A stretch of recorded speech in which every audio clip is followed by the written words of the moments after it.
बनाउनुछ देश आफ्नै पौरखले, नझुक्नेछौँ कसैका सामु, न फैलाउनेछौँ कसैका सामु हात। यो हो प्रवासी नेपालीहरूको राष्ट्रप्रेम कार्यक्रम मिसन वीर नेपाल।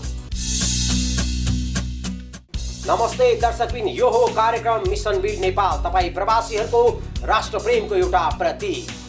हामी निरन्तर छौँ वैशाख 12 को भूकम्पले दिएको धक्का अनि त्यसपछिका चोटमाथिका चोटहरू।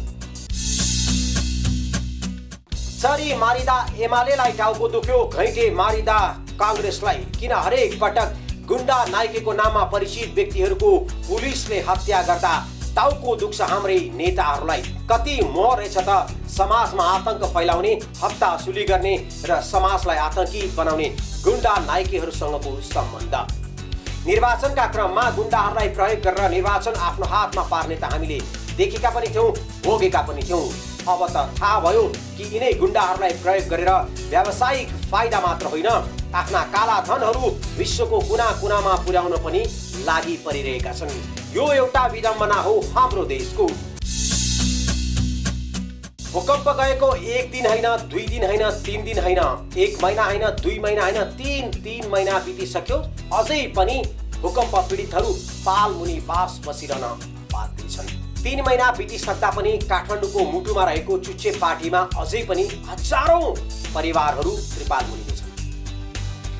घरधनी पनि घर भत्किएर त्यही बास बस्न आइपुगेका छन् भने त्यही घरमा भाडामा बस्नेहरू पनि त्यही पुगेका छन्। सरकारी निकायबाट त्यहाँ के कति भयो त्यसको कुनै पनि रेकर्ड छैन, न सरकारी निकाय त्यहाँ पुगेको नै देखिन्छ। मिसन वीर नेपालको टिम पटक पटक पुग्दाखेरि पनि त्यहाँ सरकारको उपस्थिति भने देख्दै देखेनौँ भन्दा पनि हुन्छ। सायद सुरुवाती दिनमा चाउचाउ चामल र तेल लिएर पुगेको थियो होला सरकार, त्रिपाल पनि बाँडेको थियो होला, तर अहिले छैन। केही सङ्घ सङ्गठनहरूले सुरुवाती दिनमा असाध्य मद्दत गरे पनि अहिले उनीहरू पनि शून्यमा छन्, तर केही साँच्चीकै मानव सेवामा समर्पित सङ्घ सङ्गठनहरू भने अहिले पनि यो अप्ठ्यारो परिस्थितिमा पनि त्यहाँ सहयोग गरिरहेका छन्। हेरौँ यो चुच्चे पार्टीको बारेमा हामीले तयार पारेको यो रिपोर्ट। यो राजधानीको चाबैचोक नजिकैको चुच्चे पार्टी स्थित चौर हो।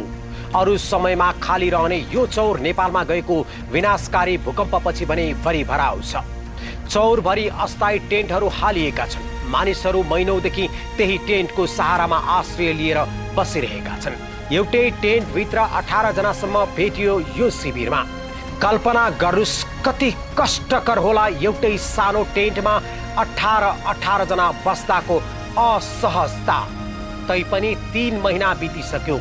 यी पीडितहरूको टेन्ट जिन्दगी भूकम्पको पनि 4 महिना हुन लागिसकेको छ।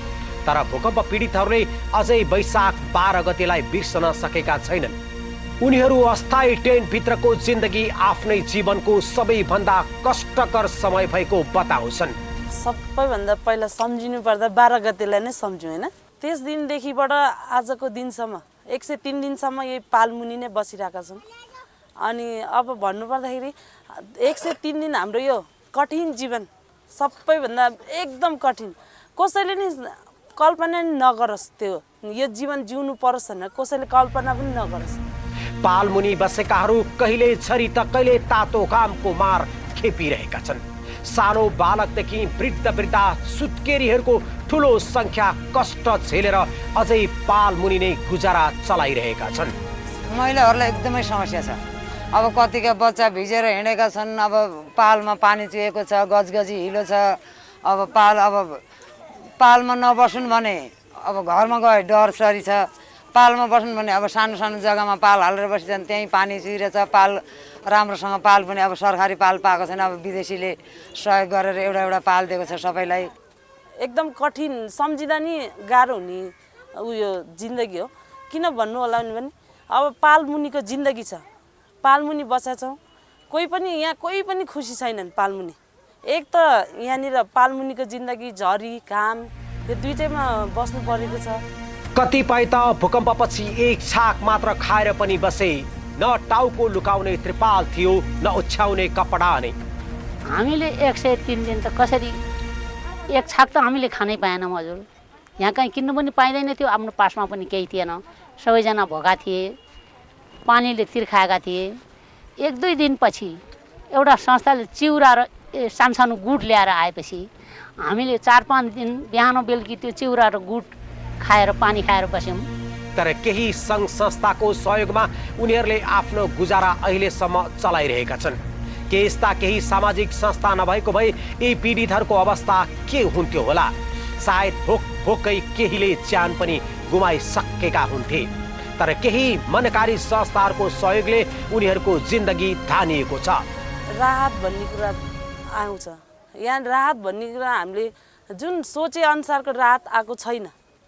जसरी यहाँ बस्नेहरूले जस्तै सुत्केरी छन्, वृद्धा छन्, सबै उमेरका छन्। यहाँ सानो बच्चादेखि ठुलासम्म छन्। तर पनि यहाँ कुनै संस्थाहरू आए, सुत्केरीलाई सामानहरू ल्याइदिएछन्। विदेशी संस्थाहरू आउनुभयो, सुत्केरीलाई सामान ल्याइदिनु भयो। वृद्धको लागि एकचोटि ब्ल्याङ्केट लिएर आइदिनु भयो। सबैभन्दा ठुलो हाम्रो राहत भनेको चाहिँ चुची फाउन्डेसनले गर्नुभयो। चुची फाउन्डेसन आउनु भएर सबैलाई यो झरीमा गाह्रो हुन्छ भनेर बेड र ब्ल्याङ्केट दिनुभयो उहाँले। त्यस पछाडि अरू खासै त्यस्तो राहत के पनि आएको छैन यहाँनिर। सरकारको त कुरै नगरौँ। अब के गर्ने भन्नेमा उनीहरू अझै अन्योलमा छन्। त्यस्तै मध्येकी एक हुन् पदम कुमारी शाही। देशकै विकट मानिने कर्णाली अञ्चल कालीकोटकी उनी राजधानीमा डेरा गरेर बस्दै आएको घर भत्किएपछि टेनको आश्रयमा बसिरहेकी छिन्। आफ्नै भविष्यलाई लिएर उनी चिन्तित छिन्। कसैको त कति पनि जग्गा नभएका मान्छेहरू छन्।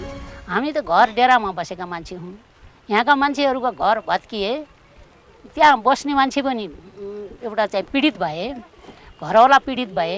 अब यसको भविष्य हामीलाई कति दिनसम्म यहाँ बस्न दिने? यही पाल पनि हाम्रो लागि दरबार जस्तो भइरहेछ, बचिराखेका छौँ। चुहिएर छर भित्र पानी आउँछ, त्यो पनि सर्वास गरेका छौँ। यो भविष्यको लागि त हामी केही भन्न सक्दैनौँ। न त प्रधानमन्त्री आउँछ, न त नै त्यो के अरे यादव दाइ आउनुहुन्छ। सरकार त छ, हामी नेपाली हौँ, हामी नेपाल सरकारका जनता हौँ। न त कोही डक्टर आउँछ। यहाँ त अन्यलमा छौँ हामी। खै त भोलि भविष्य के त? कहाँ जाने त? कुनै जङ्गलमा पठाइदिएको भए पनि हुन्थ्यो कि? करिब 3000 भूकम्प पीडित छन् यो शिविरमा। यति धेरै मानिसहरू शिविरमा भए पनि उनीहरूको उचित व्यवस्थापनमा सरकारले चासो देखाएकै छैन। आखिर कहिलेसम्म यसरी अस्थायी टेन्टभित्रै बस्नुपर्ने हो यो पीडितहरूले? आज घैँटे र शरीरको मृत्युमा विलाप गर्ने नेपाली काङ्ग्रेस होस् या एमालेका नेताहरू सायद यति धेरै विलाप भूकम्प पीडितहरूको लागि गरिदिएको भए आजसम्म भूकम्प पीडितहरू त्रिपाल मुनि या ओडारमा बस्नुपर्ने बाध्यता हुँदैन थियो होला।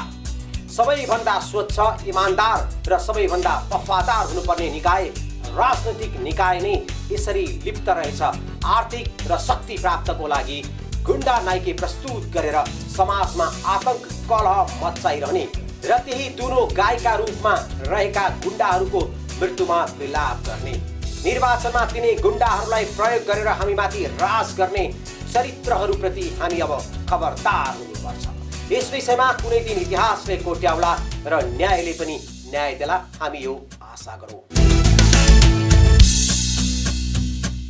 सरकारको काम हो जनतालाई कसरी सुविधा दिने र राज्यलाई कसरी अगाडि लैजाने। तर हाम्रा देशका नेताहरू गुण्डाको मृत्युमा आलाप विलाप गर्छन्, तर तिनी हजारौं बिचल्ली भएका भूकम्प पीडितहरूप्रति विलाप त परे जाओस्, 1-2 दिन बस गरेर बिर्सिदिन्छन्। कहाँ छौँ हामी? कसरी आश गर्ने ती भूकम्प पीडितहरूले? कसरी बुझ्ने कि राज्य हाम्रो साथमा छौँ? अनि तपाईँ हामी प्रवासमा बसेर गरेका सहयोगहरू कसरी सही ठाउँमा पुग्यो भनेर विश्वास गर्ने कुनै त्यस्तो निकाय छ जसमा तपाईँ हामीले विश्वास गर्न सकौँ र तपाईँ हामीले भन्न सकौँ यो हो हाम्रो सरकारको काम कारबाही, हामीलाई गर्व छ हाम्रो सरकार। सबैतिर जस्तै चुच्चेपाटी चौरका भूकम्प पीडितहरूको भनाइ पनि उस्तै छ। हामी उपेक्षामा पर्यौं। आखिर के साँच्चै नेपाल सरकारले किन यी पीडितहरूलाई उपेक्षा गरिरहेको छ? यस शिविरमा बस्ने जनताका लागि आवश्यक सहयोग गर्ने सामर्थ्य नेपाल सरकारसँग नभएकै हो त? अझ भत्किएका सबै जिल्ला पुनर्निर्माणको योजना बुनिरहेको सरकार कता अल्मलिएको छ?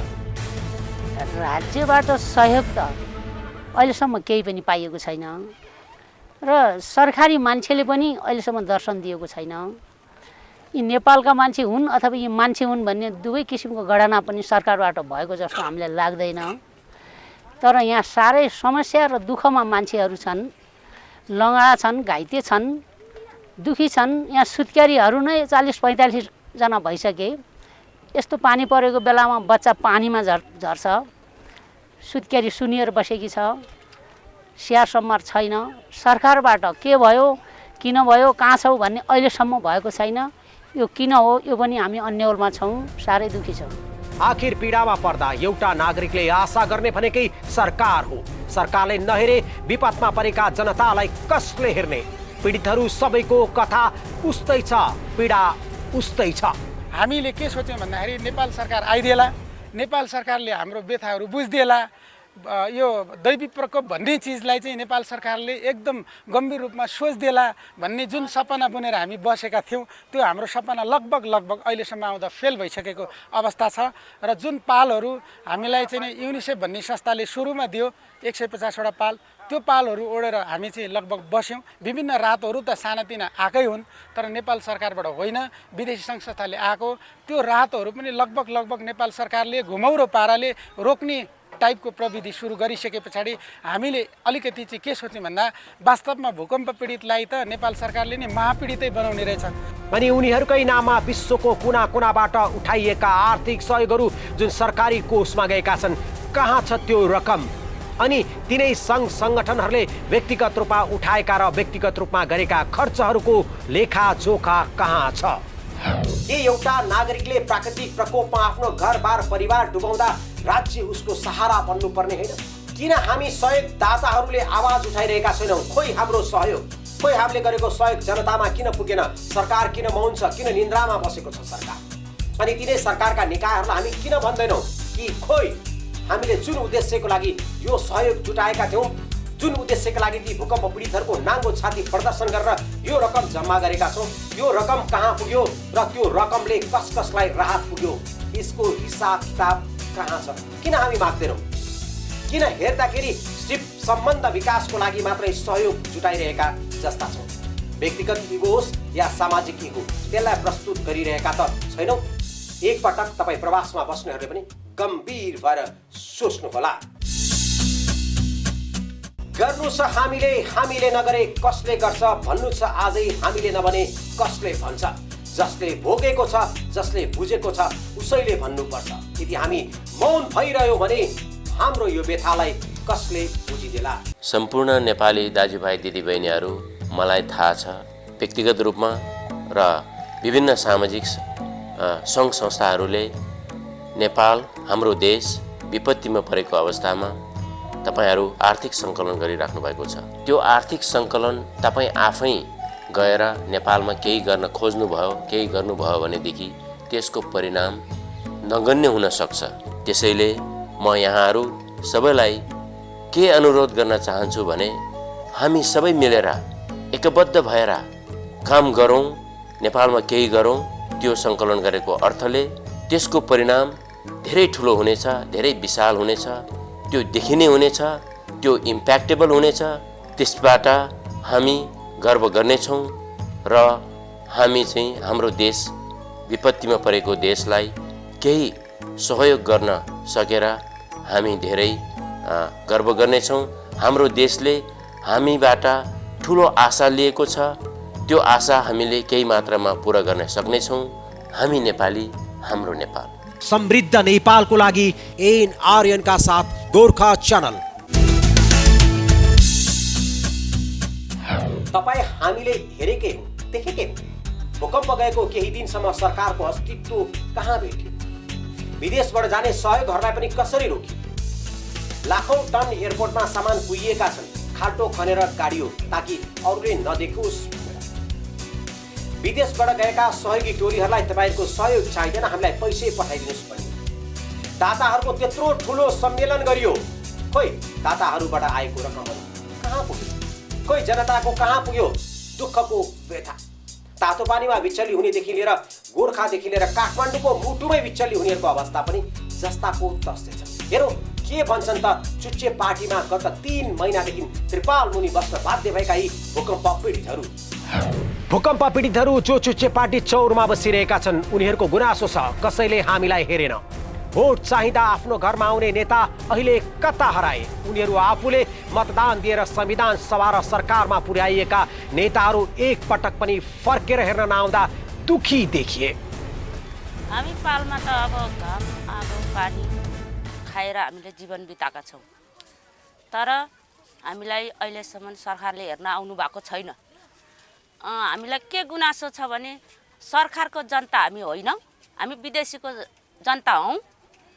भोट माग्ने बेलामा जनतासँग आएर भोट माग्ने, खाना दिने, विपद आपद परेको बेलामा चाहिँ सरकार हामीलाई हेर्न नआउने। के हामी यो एउटा बिस्कुट खाएर हामी बाँच्छौँ? के हामीले यो विदेशीको धन खाएर सरकारको इज्जत फाल्नु छ? हामीले छैन नि। तर किन हामी, मेरा बाल बच्चा छन्, तर हामीलाई धेरै दुःख लागेको छ। यो हामीलाई विदेशी हेर्न नआउँदाखेरि हामीलाई धेरै दुःख लागेको छ।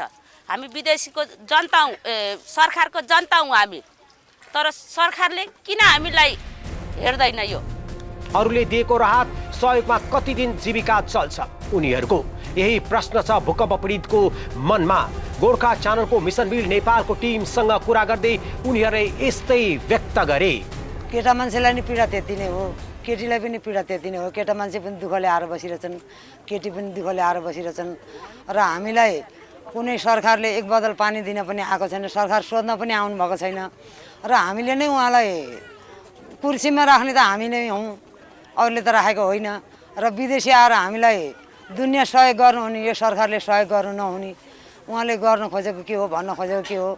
र उहाँलाई हामी जनतामाथि चित्त पनि नदुख्दो रहेछ। जनताले के खायो होलान्, के गरे होलान्, कहाँ बसेको होलान् भन्ने उहाँलाई त्यो गुनासो पनि रहेनछ। हामीले कर तिरिरहेको छ, हाम्रो पसिनै हो कर बनेको। हामीले त कोठाबाल तिर्छौँ, त्यही कर हो। कोठाबालमा बस्यौँ भने नि करै हो त्यो। उनीहरूले त पैसा त लिएका छन् नि, हाम्रो पसिना लिएको हो। जति भएको छ हाम्रो गएको पैसा तर सरकारसँगै गएको छ। अहिले लास्टमा आएर किन हेर्न आउँदैन हामीलाई? किन हामीलाई चाहिँ यो के अरे के भयो कसो भयो मेरा जनता भनेर उसले किन खोजी निन्दा गर्दैन? अहिले किन भित्रभित्रै बसिरहेको छ? किन कानमा रुवा हालेर बस्छ सरकार? केही संस्थाहरूले अहिले पनि सहयोग गरिरहेका छन्, तर धेरै सङ्घ संस्था आएर बिलाए पनि उनीहरूको काम पीडितहरूको तस्बिर आउने गरी खिच्ने र केही दिए चाहिँ गर्ने भन्दा केही पनि देखिएन। तर केही संस्थाहरू भने इमान्दारपूर्वक अहिलेसम्म सघाइरहेका छन्। भूकम्प पीडितहरूलाई यो सहयोग गर्ने संस्थाबारे यसो भन्छन्। हजुर, अहिलेसम्म चाहिँ ताइवान चाइनिजहरूले खाट र ऊ दिनुभयो ओड्ने। अनिखेरि त्यसपछि 4,000 दिनुभयो भेटनामीहरूले। अनि त्यसपछि फेरि अनि उहाँलाई यहाँको जीवन अलि दयनीय लाएर फेरि उहाँले चामल र दाल दिनुभयो। अनि त्योभन्दा अगाडि यहाँ बुद्धिस्ट फाउन्डेसनले 7 थरी दिनुभएको थियो, दाल चामल नुन तेल अनि आदि दिनुभएको थियो। अनि त्यसपछि त्यो आइरहेछ हल्का सुत्केरी रातहरू। हामीलाई विदेश संस्थामा चाहिने तपाईलाई एकचोटि अमेरिकन टोली र शान्त भवन जोरपाटी मिलेर दिउँसभरिको चाहिने एउटा मेडिकल आएको थियो। त्यसपछि फिड चिल्ड्रेन भन्ने कोरियाको उनीहरू आएर पनि मेडिकल गरिदिएको थियो। त्यसपछि सबभन्दा चुची फाउन्डेसन जो ताइवानमा छ, 53 राष्ट्र र 93 राष्ट्र सदस्य भएको चाहिने एउटा फाउन्डेसन छ, त्यो छ हामीलाई आएको सबभन्दा। तर युनिसेफ, एनसिबी, एमएचएफ, मिसन वाटर हो, योबाट हामीलाई चाहिँ धेरै राम्रो सहयोग पाइरहेको छौँ। किनकि हामीले टोयलेट गर्न पाएका छौँ, शुद्ध पानी खान पाएका छौँ र हाम्रो चाहिँ बाँसको चाहिँ विभिन्न चाहिँ ड्रेनहरू बनाएर हामी सुरक्षित बस्न पाएका छौँ। यो पीडामा परेकाहरूलाई सहयोग गर्नु मानवीय धर्म नै हो। तर केही सङ्घ संस्था र जिम्मेवार हुनुपर्ने सरकारी निकायले गम्भीरता देखाइरहेका छैनन्, जसको मारमा परेका छन् भूकम्प पीडित। जननी जन्मभूमिश्च स्वर्गादपि गरिएसी, सायद यसैले होला आफ्नो देश र आफूलाई जन्माउने आमाभन्दा बढी माया यो संसारमा कसैलाई पनि लाग्दैन। त्यसैले होला हामी जानेर पनि नजानेर पनि आफ्नो देशलाई समृद्ध बनाउन लागि नै परिरहेका छौँ प्रवासीहरू। दर्शकबिनी यहाँहरूलाई अब हामी चुच्चे पार्टीपछि साको लैजानेछौँ। साको सायद तपाईँ हामीको लागि कुनै नौलो नाम होइन। स्वस्थानीमा निकै लोकप्रिय रहेको नवराजको राज्य भनेर चिनिने साको धार्मिक महत्त्वले पनि असाध्यै महत्त्वपूर्ण छ। साली नदीमा 1 महिनाको व्रत बस्ने परम्पराले काठमाडौँ वरिपरिको लागि अति नै महत्त्वपूर्ण मानिने साको नेपालकै एउटा पुरानो सहरहरूमध्येमा पर्दछ। विकसित र पुरानो शैलीको सहर। 12 गतेको भूकम्पले साकोलाई तहस नहस बनाइदियो। त्यो पुरानो इतिहास पनि मेटिने अवस्थामा छ। कुनै एउटा घर पनि सङ्लो बाँकी छैन जसले साकोको परिचय बोकेको थियो। तर त्यहाँ अहिलेसम्म सरकारले केही गर्न सकेको छैन। न भत्किएका घरहरू नै पन्छाउन सकेको छ, न त्यहाँभित्र दबिएका लासहरू नै पुरै निकालिसकेको छ।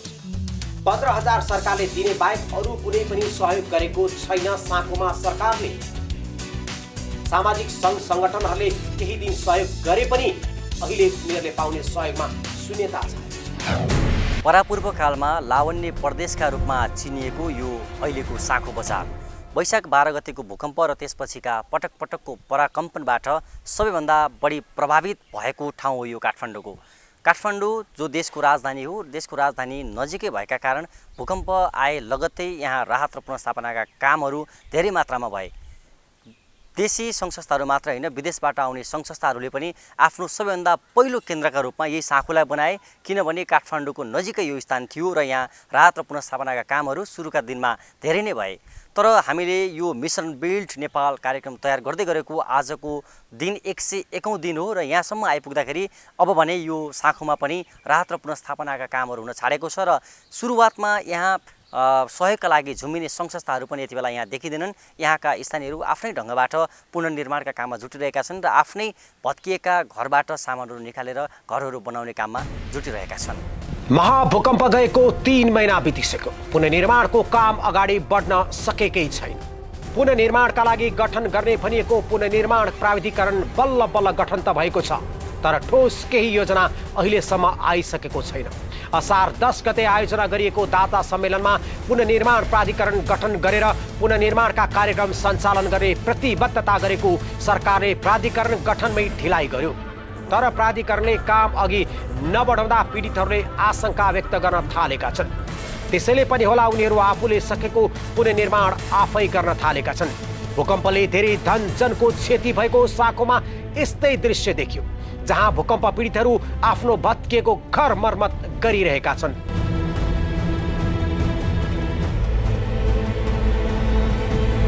अवशेषहरू आफै पन्छाइरहेका छन्।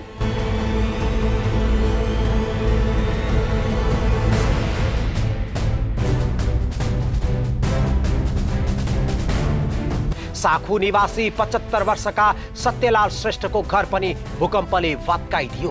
भत्किएको घरको जस्ता पाताले अस्थायी बसोबास गर्दै आएका उनी भूकम्पपछि बाँकी रहेका भुइँतल्लाको कच्ची घर मर्मत गरेर अब त्यही बस्ने तयारी गर्दै गरेका भेटिए।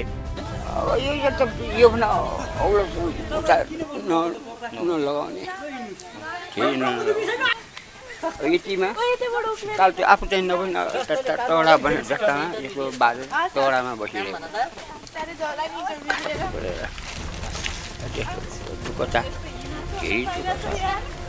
तर यसरी मर्मत गरिएको घर कति बलियो होला, कसले सोचेको छैन। पीडितहरूले जे त होला भनेर यस्तै मर्मत गरेको घरमा बस्न बाध्य भइरहेका छन्।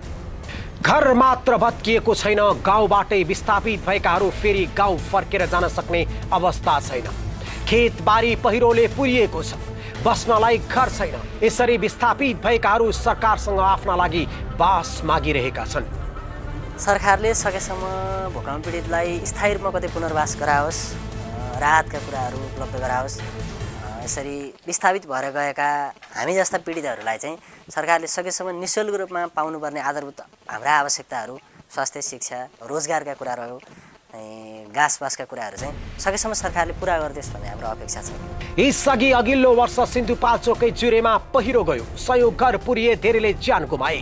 जुरेका पीडितका लागि पुनर्वासको व्यवस्था गर्ने प्रतिबद्धता सरकारले गर्यो, तर अहिलेसम्म पनि जुरे पहिरोका पीडितहरूको पुनर्वास हुन सकेको छैन। खुला आकाश मुनि आएको 100 दिन बितिसक्दा पनि कतैबाट पुनर्वासको कार्यक्रम सुरु नहुँदा कतै जुरे पीडितकै नियति दोहोरिने हो कि भन्ने चिन्तामा छन् भूकम्प पीडित साखुवासीहरू। बनाउनु छ देश आफ्नै पौरखले, नझुक्ने छौँ कसैका सामु, न फैलाउने छौँ कसैका सामु हात। यो हो प्रवासी नेपालीहरूको राष्ट्रप्रेम कार्यक्रम मिसन बिल नेपाल।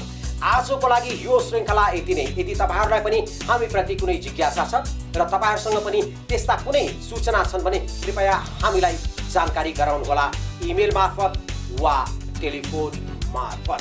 हामी निरन्तर रहिरहनेछौँ, विशेष गरेर तपाईँ प्रवासमा बसेर सहयोग जुटाइरहनुभएका व्यक्तिहरू, महानुभावहरू र सङ्गठनहरूको सहयोग सही ठाउँमा पुग्यो कि पुगेन भनेर। आपतकालीन अवस्थामा अलिअलि खर्च गरेर बाँकी भएको रकम कुनै अर्कै परियोजनामा लगाउने योजनामा त हुनुहुन्न। यदि हो भने यो सरासर गलत हुनसक्छ, सरासर अन्याय हुनसक्छ ती भूकम्प पीडितहरूको लागि। हामी खोजिरहनेछौँ तपाईँ प्रवासीहरूले गर्नुभएको सहयोग सही ठाउँमा पुगे कि पुगेन, चाहे 1 पेनीदेखि लिएर 1 अरब या 1 खरबसम्म किन नहोस्। यति भन्दै आजको लागि यो श्रृङ्खलाबाट बिदा माग्दछौँ। नमस्ते।